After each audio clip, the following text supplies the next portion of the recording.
आज हम फेफड़ों की कार्यक्षमता, स्पाइरोमेट्री और विभिन्न फेफड़ों की बीमारियों में होने वाले बदलावों के बारे में विस्तार से जानेंगे। यह विषय न केवल मेडिकल छात्रों के लिए बल्कि हर उस व्यक्ति के लिए महत्वपूर्ण है जो अपने स्वास्थ्य को लेकर सजग है। इस वीडियो में हम फेफड़ों के वॉल्यूम, कैपेसिटी, स्पाइरोमेट्रिक वैल्यूज और इनसे जुड़े रोगों की चर्चा करेंगे। तो चलिए। फेफड़ों का मुख्य कार्य शरीर में ऑक्सीजन पहुंचाना और कार्बन डाइऑक्साइड को बाहर निकालना है। फेफड़ों की कार्यक्षमता को मापने के लिए विभिन्न वॉल्यूम और कैपेसिटी की गणना की जाती है। इन मापदंडों से हमें यह समझने में मदद मिलती है कि फेफड़े कितनी कुशलता से काम कर रहे हैं और किसी रोग की उपस्थिति में क्या बदलाव आते हैं। स्पाइरोमेट्री फेफड़ों की कार्यक्षमता मापने की एक सामान्य और महत्वपूर्ण जांच है। इसमें व्यक्ति को नाक पर क्लिप लगाकर, बैठकर या खड़े होकर गहरी सांस लेने के बाद जितनी जल्दी और जोर से संभव हो सके सांस छोड़ने के लिए कहा जाता है। इस प्रक्रिया से हमें तीन मुख्य मान प्राप्त होते हैं: एफवीसी, FEV1 और FEV1/FVC अनुपात। एफवीसी यानी फोर्स्ड वाइटल कैपेसिटी वह कुल वॉल्यूम है जिसे व्यक्ति अधिकतम गहरी सांस लेने के बाद पूरी ताकत से और जल्दी से बाहर निकालता है। यह मान फेफड़ों की कुल कार्यक्षमता को दर्शाता है और कई रोगों में इसकी मात्रा कम हो जाती है। FEV1 यानी फोर्स्ड एक्सपायरेटरी वॉल्यूम इन 1 सेकंड वह वॉल्यूम है जो व्यक्ति अधिकतम सांस छोड़ने की प्रक्रिया के पहले 1 सेकंड में बाहर निकालता है। यह मान विशेष रूप से वायुमार्गों की स्थिति को दर्शाता है और अवरोधक रोगों में यह कम हो जाता है। FEV1/FVC अनुपात यह दर्शाता है कि कुल वाइटल कैपेसिटी का कितना प्रतिशत हिस्सा व्यक्ति पहले 1 सेकंड में बाहर निकाल सकता है। सामान्यतः यह अनुपात 80% होता है। यदि यह अनुपात कम हो तो यह वायुमार्गों में अवरोध का संकेत देता है। स्पाइरोमेट्रिक ट्रेसिंग एक ग्राफिकल रिकॉर्डिंग है जिसमें FEV1, FVC और अन्य मान दर्शाए जाते हैं। इसमें व्यक्ति की सांस छोड़ने की गति और वॉल्यूम को समय के साथ रिकॉर्ड किया जाता है। यह ट्रेसिंग डॉक्टर को रोग की पहचान और गंभीरता समझने में मदद करती है। पीक एक्सपायरेटरी फ्लो रेट पेफ वह अधिकतम गति है जिस पर व्यक्ति फोर्स एक्सपायरेटरी मैन्यूवर के दौरान सांस बाहर निकाल सकता है। FEF 25-75% वाइटल कैपेसिटी के मध्य 50% हिस्से के दौरान औसत प्रवाह दर है।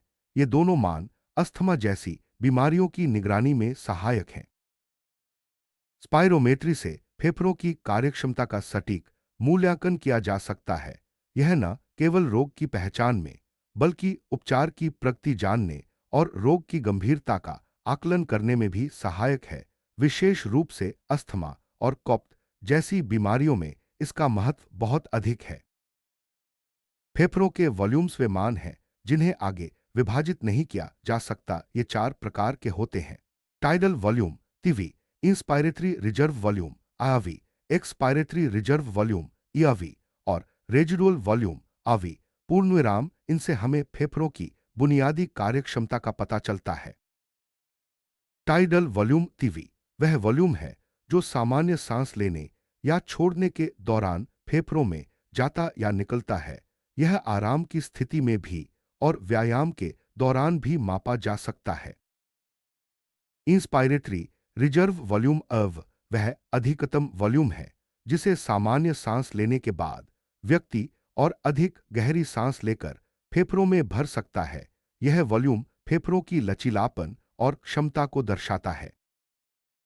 एक्सपायरेटरी रिजर्व वॉल्यूम ERV वह अधिकतम वॉल्यूम है जिसे सामान्य सांस छोड़ने के बाद व्यक्ति और अधिक जोर लगाकर फेफड़ों से बाहर निकाल सकता है। यह वॉल्यूम फेफड़ों की शेष क्षमता को दर्शाता है।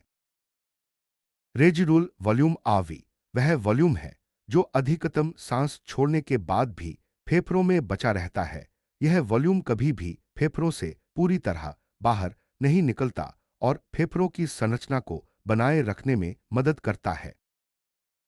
फेफड़ों की कैपेसिटी 2 या 2 से अधिक वॉल्यूम्स के योग से बनती है। मुख्य 4 कैपेसिटी हैं: inspiratory capacity IC, functional residual capacity FRC, vital capacity VC और टोटल लंग कैपेसिटी TLC पूर्णविराम। इंस्पायरेटरी कैपेसिटी आयक वह अधिकतम वॉल्यूम है जिसे व्यक्ति सामान्य सांस छोड़ने के बाद गहरी सांस लेकर फेफड़ों में भर सकता है। यह टोटल लंग कैपेसिटी TLC और फंक्शनल रेजिडुअल कैपेसिटी FRC के अंतर के बराबर होती है।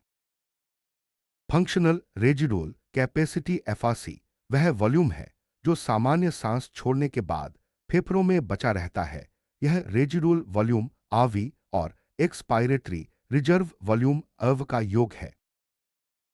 वाइटल कैपेसिटी VC वह अधिकतम वॉल्यूम है जिसे व्यक्ति गहरी सांस लेने के बाद पूरी तरह से बाहर निकाल सकता है।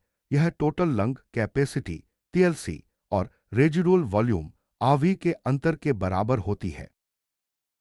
टोटल लंग कैपेसिटी TLC वह अधिकतम वॉल्यूम है जो व्यक्ति गहरी सांस लेकर फेफड़ों में भर सकता है। यह सभी वॉल्यूम्स का योग है, RV plus ERV plus TV plus IRV। फेफड़ों के वॉल्यूम्स और कैपेसिटी को ग्राफ के रूप में दर्शाया जाता है जिससे हर वॉल्यूम और कैपेसिटी की स्थिति स्पष्ट होती है। यह ट्रेसिंग डॉक्टर को फेफड़ों की कार्यक्षमता का संपूर्ण चित्र देती है। फेफड़ों के वॉल्यूम्स को मापने के लिए विशेष उपकरणों की आवश्यकता होती है जैसे हीलियम डिल्यूशन तकनीक या प्लेथिस्मोग्राफी। इन तकनीकों से फेफड़ों में बची हुई वायु का भी सटीक मूल्यांकन किया जा सकता है। स्पाइरोमेट्री और लंग वॉल्यूम्स की माप में मुख्य अंतर यह है कि स्पाइरोमेट्री में व्यक्ति को अधिकतम जोर से सांस छोड़ने के लिए कहा जाता है, जबकि लंग वॉल्यूम्स की माप में सांस छोड़ने की प्रक्रिया सहज और बिना जोर के होती है।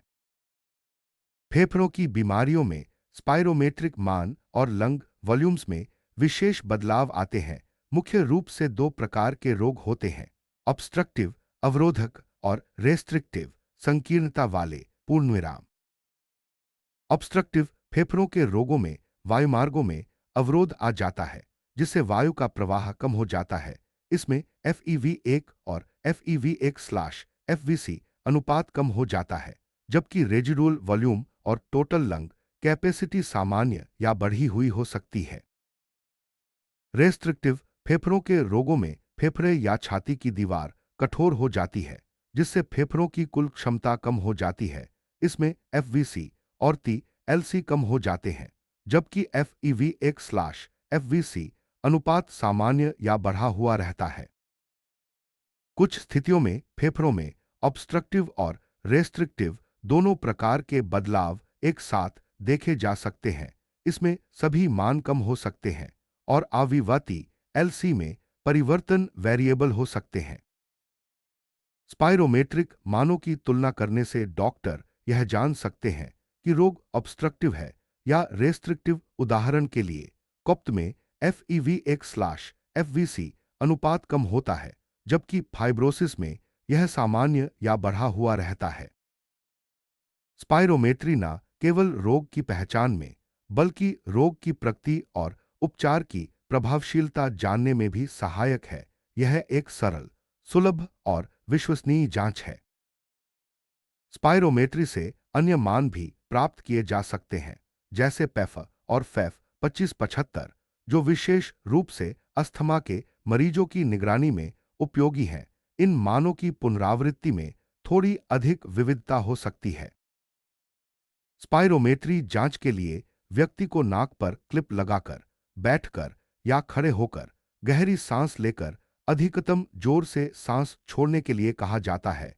यह प्रक्रिया सरल है और कुछ ही मिनटों में पूरी हो जाती है। लंग वॉल्यूम्स की जांच के लिए व्यक्ति को विशेष उपकरण से जोड़ा जाता है जिसमें वह सामान्य सांस लेता और छोड़ता है, फिर गहरी सांस लेकर आराम से पूरी तरह बाहर निकालता है। इसमें जोर लगाने की आवश्यकता नहीं होती। हीलियम डिल्यूशन तकनीक में व्यक्ति को हीलियम मिश्रित वायु में सांस लेने के लिए कहा जाता है। इससे फेफड़ों में बची हुई वायु की मात्रा का सटीक मूल्यांकन किया जा सकता है।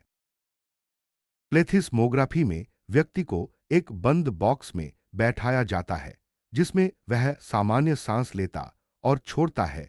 इससे फेफड़ों की कुल वॉल्यूम का सटीक मूल्यांकन किया जाता है। स्पाइरोमेट्री उन मरीजों के लिए विशेष रूप से उपयोगी है जिन्हें सांस लेने में दिक्कत, पुरानी खांसी या फेफड़ों के रोग का संदेह हो। यह जांच डॉक्टर को सटीक निदान में मदद करती है। स्पाइरोमेट्री के परिणामों से डॉक्टर यह तय कर सकते हैं कि रोगी को कौन सा फेफड़ों का रोग है, उसकी गंभीरता क्या है और कौन सा उपचार सबसे उपयुक्त रहेगा। स्पाइरोमेट्री से सभी फेफड़ों के वॉल्यूम्स का पता नहीं चलता, खासकर रेजिडुअल वॉल्यूम का। इसके लिए विशेष तकनीकों की आवश्यकता होती है। फेफड़ों की कार्यक्षमता जानने के लिए और भी कई जांचें होती हैं, जैसे gas diffusion test, maximal inspiratory और एक्सपायरेटरी प्रेशर टेस्ट आदि। ये जांचें विशेष परिस्थितियों में की जाती हैं। स्पाइरोमेट्री एक सरल, सुलभ और विश्वसनीय जांच है, लेकिन इसकी कुछ सीमाएं भी हैं।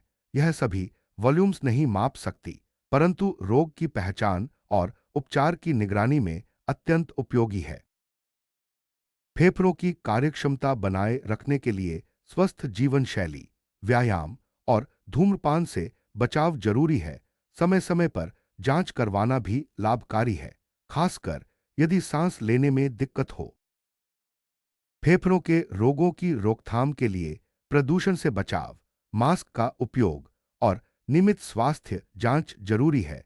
समय रहते लक्षणों की पहचान और उपचार से गंभीरता कम की जा सकती है। फेफड़ों के रोगों के सामान्य लक्षणों में सांस फूलना, खांसी, सीने में जकड़न और थकान शामिल हैं। इन लक्षणों को नजरअंदाज न करें और डॉक्टर से सलाह लें। फेफड़ों की जांच समय समय पर करवाने से रोग की पहचान जल्दी हो जाती है और उपचार भी जल्दी शुरू किया जा सकता है। इससे रोग की गंभीरता और जटिलताओं से बचाव संभव है। फेफड़ों की कार्यक्षमता का मूल्यांकन स्पाइरोमेट्री और लंग वॉल्यूम्स की जांच से किया जाता है। इनसे डॉक्टर को रोग की पहचान, गंभीरता और उपचार की दिशा तय करने में मदद मिलती है। आजकल फेफड़ों की जांच के लिए कई आधुनिक तकनीकें उपलब्ध हैं, जो अधिक सटीक और सुविधाजनक हैं। इन तकनीकों से रोग की पहचान और उपचार की योजना बनाना आसान हो गया है। इस वीडियो में आपने फेफड़ों की कार्यक्षमता, स्पाइरोमेट्री, लंग वॉल्यूम्स और विभिन्न फेफड़ों के रोगों में होने वाले बदलावों के बारे में जाना। आशा है कि यह जानकारी आपके लिए उपयोगी रही होगी और आप अपने स्वास्थ्य के प्रति और अधिक जागरूक होंगे। धन्यवाद।